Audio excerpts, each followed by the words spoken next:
네, 우선 청소년기의 의미는 어떤 것인지 살펴보겠습니다. 자, 청소년기란 연령상으로는 11세부터 19세에 해당될 때까지를 청소년기로 정의하는데 사실은 우리나라 청소년 기본법에 의하면 24세까지 해당한다고 하고 있습니다. 대부분 우리가 그러나 청소년기라고 하면 10대 청소년을 의미하기도 하죠. 그래서 이러한 청소년기 시기는 아동기에서 성인기 사이에 과도기적인 의미이기 때문에 우리가 과도기라는 의미를 사용하기도 하고요. 혹은 주변인이라는 의미도 사용하고 학교 그 환경 안에서는 중고등학교 시기가 해당한다고 볼 수 있습니다. 자, 생물학적 이론에서 청소년기 발달을 한번 살펴보겠습니다. 생물학적 관점을 취하는 학자들은 사춘기의 호르몬 변화와 신체적 변화를 강조하고 있습니다. 자, 우선 홀이라는 학자는 청소년기를 우리가 잘 알고 있는 단어죠. 바로 질풍노도의 시기라고 하였습니다. 자, 이 의미는 좀 어떤 느낌일까요? 네, 굉장히 여러 가지가 휘몰아치는 그러한 시기라고 보여지는데, 즉 갈등과 마음의 동요로 채워지는 소용돌이 시기. 그래서 굉장히 본인도 본인 감정을 알 수 없고 또 내가 생각하는 것들을 명확하게 설명하기 어려운 굉장히 혼돈의 시기라고 할 수 있습니다. 그래서 청소년기의 사고나 감정 그리고 행동은 여러 가지의 차원에서 움직이고 있고 또 안정되기가 좀 어려운 그러한 특성을 보입니다. 자, 생물학적인 변화를 강조하는 그런 측면 이외에 또 심리학적 이론에서 청소년기의 발달을 살펴보겠습니다.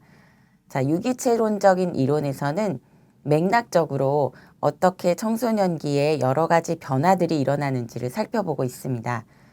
자, 우선 대표적인 정신분석 이론의 학자인 프로이드가 이야기한 청소년기는 바로 사춘기의 호르몬의 변화가 이전의 심리성적 단계에서 굉장히 수면 아래에 내려져 있던 시기가 정말 본격적으로 드러나는 시기라고 하였습니다. 그래서 아동기 시기에 우리는 프로이드가 바로 심리성적인 단계를 드러나지 않는 시기다. 일종의 굉장히 잠재적인 시기다라고 해서 잠복기라고 했지만 결국에 사춘기나 이 청소년기 시기가 되면 본격적인 이런 성적인 충동이나 여러 가지 호르몬의 변화로 성적인 활동을 시작하는 시기이기 때문에 바로 생식기라고 이름을 지었습니다. 자, 그리고 에릭슨의 경우에는 정체감 확립이라는 주요한 발달 과업을 이야기했는데요. 이 시기에 나라는 사람은 누구인가? 또 나는 어떠한 성인이 되고자 하는가? 또 내가 가치를 두고 있는 것은 어떤 것인가? 이런 여러 가지 것들을 호기심을 가지고 탐색해 가는 시기라고 할 수 있습니다. 따라서 에릭슨의 경우에는 각각의 연령에 맞는 발달 과업을 잘 이루는 것이 굉장히 중요하고 이 시기에 발달 과업을 잘 이루어야만 이 다음 시기에 원만하게 전환하는 것이 가능하다고 하였습니다. 네, 따라서 청소년기 시기에는 굉장히 나의 가치관이나 또 내가 중요하게 생각하는 정체감을 확립하는 것이 굉장히 중요한 발달 과업이라는 거죠. 그래서 이 시기에 여러 가지 정체감을 탐색하기 위해서 겪는 고민과 갈등, 이런 심리사회적 위기에 초점을 두기도 하였습니다. 자, 학습이론 측면에서 보여지는 청소년기는 어떻게 본인이 하고자 하는 행동들이 일어나는가, 행동이 일어나는 맥락과 그러한 과정에 좀 더 중점을 두었습니다.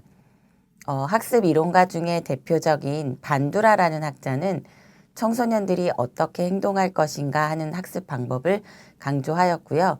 결국에는 본인이 하는 행동이 여러 가지 과정 중에 일어나지만 결국에 주변에 있는 사람들을 보고 따라하는, 모방하는 것이 바로 실제로 본인이